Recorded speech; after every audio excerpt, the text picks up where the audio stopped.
China experienced a 10-year cultural revolution from 1966 to 1976, with the slogan of "Revolution is innocent, rebellion is justified," which resulted in great catastrophes to China's economy and society. Unfortunately, after the 10-year upheaval, China witnessed reform and open-door policy, and followed with 40-year peace and development.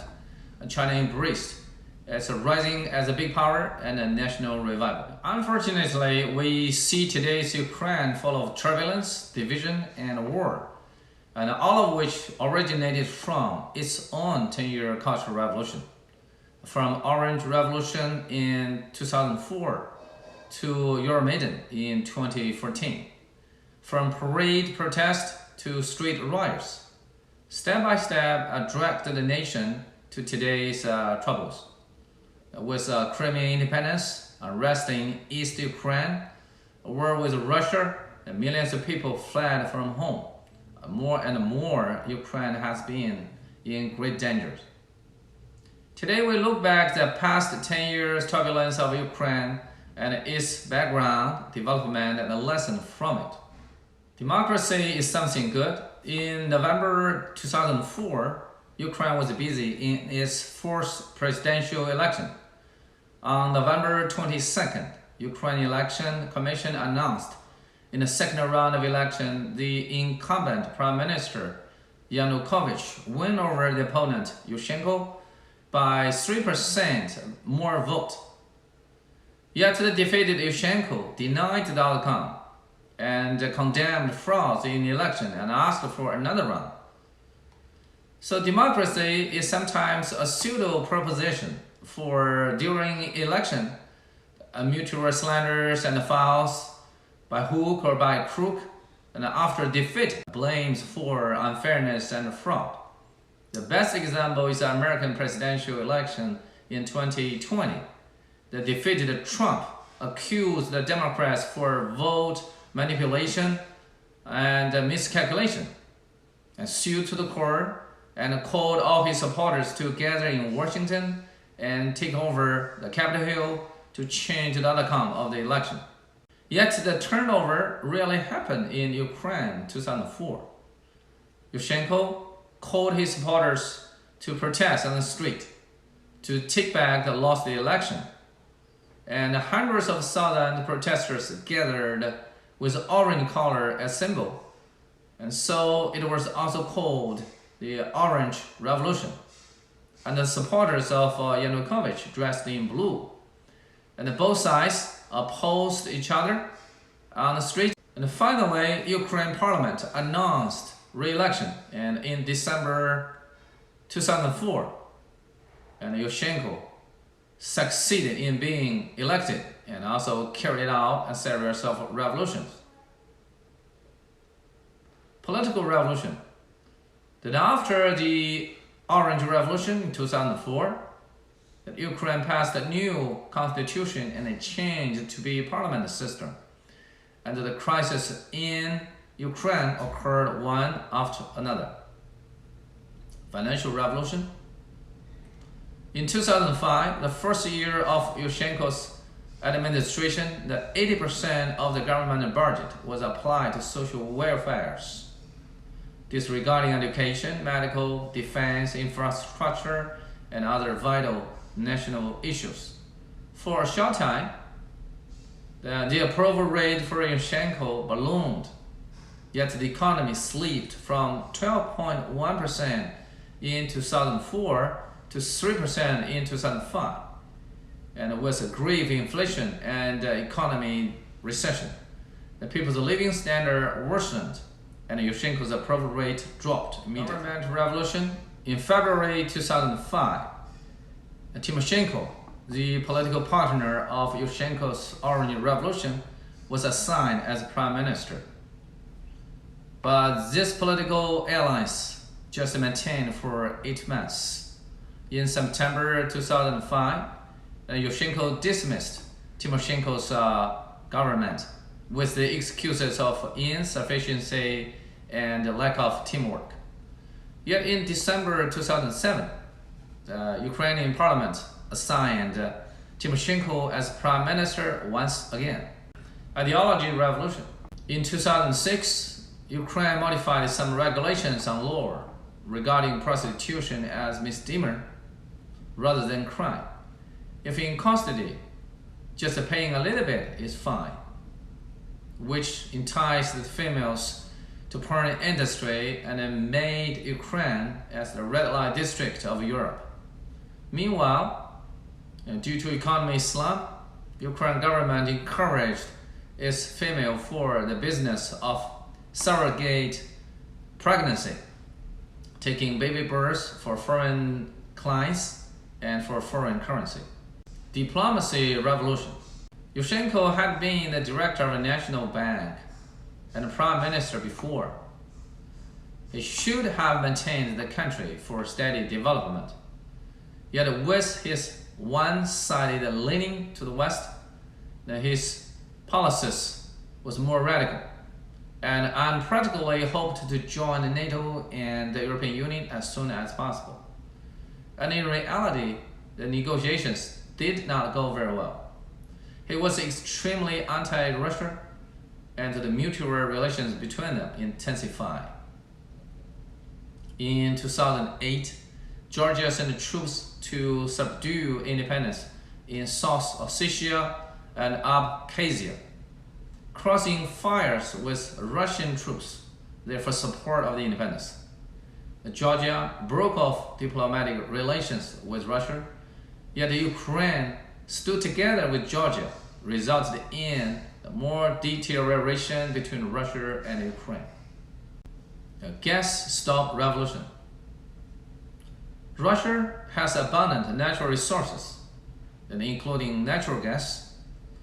About 1/4 of European gas imported from Russia, and 80% of the gas pipes crossed Ukraine, and 60% of Ukrainian gas also from Russia. Before Orange Revolution, for the sake of many-year brotherhood, Russia provided Ukraine gas with the lowest cost price.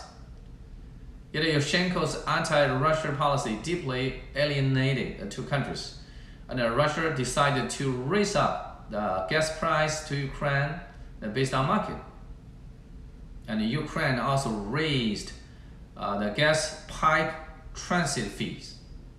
Due to failure in negotiations, Russia suspended the gas supply twice in the winters of 2006 and 2008, and made lots of residents in Ukraine and Europe personally experienced the excruciating chill of the blizzards without heating. Finance revolution.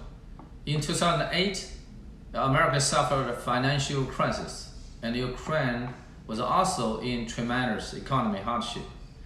Without alternative, Yushchenko borrowed a huge amount of loans from abroad with an extreme high interest, with the debts accounted for almost 70% of Ukraine's GDP, and resulted in its economy decreasing 15% in 2009. Revolution suspended. In 2010, Yushchenko did for re-election, yet he just won 5.45% of the votes, and almost the lowest record in the election, due to popular disappointment and disapproval. In 2010, Yanukovych was elected as the new president, and Ukraine changed to be the system of the president dominance, keeping balance. In March 2010, after Yanukovych being elected, he visited the European Union first, expressing his support for European integration and mutual free visa and free trade zone. As joining NATO or not, it will depend on referendum. Yanukovych is pro-Russia, but he said he was not a puppet. In April 2010, Ukraine and Russia signed a lease agreement and extending Russia Black Sea Fleet stay in Crimea for another 25 years after 2017. In July 2010, Yanukovych signed a law for Ukraine's non-allies status. In April 2011, Putin visited Ukraine, hoping Ukraine to join the trade and tax agreement with Russia, Belarus, and Kazakhstan, in which Ukraine might save $8 billion, yet Yanukovych rejected. In May 2011, Russia and Ukraine held joint military drill, and the leaders also congratulated their birthday celebrations. Clearing up. In October 2011, the former beauty prime minister Tymoshenko, the rival of Yanukovych, was sentenced 7 years in jail for abuse of power, a promotion of Russian. And in August 2012, Ukraine passed a new law on languages, the ruling that Russian and other languages can be used officially in some areas. The revolution again. In November 2013, Yanukovych denied to sign the association agreement between Ukraine and the European Union, which caused the Second Orange Revolution, and hundreds of thousands protesters rallied. The protests later changed to be riots for government power, which lasted for 93 days, with 123 casualties and more than 2,000 injuries.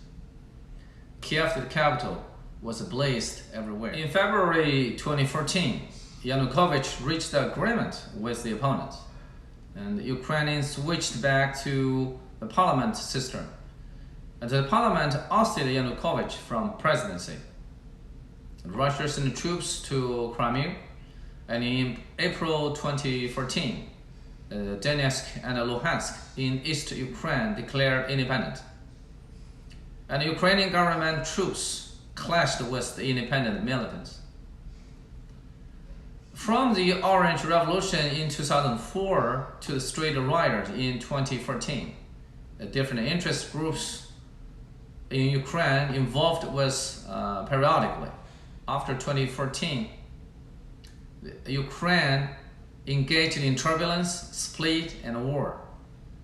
And soon after, in 2015, Ukraine's GDP dropped 9.8%, and its industrial output decreased 13.4%. With 5 million unemployment, and becoming the poorest country in Europe, thanks to its 10-year revolution. Just as the sayings, no wave without wind, no smoke without fire, and there is nothing in the world without a reason. China learned to be no flip-flop from its 10-year upheaval in 1960s. And Ukrainian people should also think it over for the lost 10 years. And what did they really get from it? Freedom, democracy, happy life, or unemployment, war, and sorrow, disappointment? Hopefully, the policymakers of Ukraine can learn more from history rather than more shoes on political stage. Forgetting history means betrayal. Yet the only lesson from history is that people that always forget the lessons. This is why history repeats itself again and again. History is a good mirror. It will show you what will happen in the future. Thank you for your time, and see you next session.